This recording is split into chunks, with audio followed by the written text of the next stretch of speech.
భక్తుల శరణు ఘోషలు విని రోజు శబరీష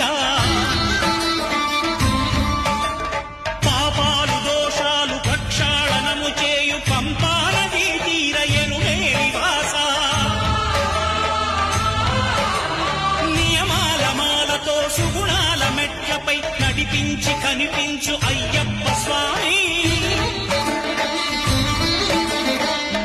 సంక్రాంతి సజ్జోతివై అరుదించి మహిమలను చూపించు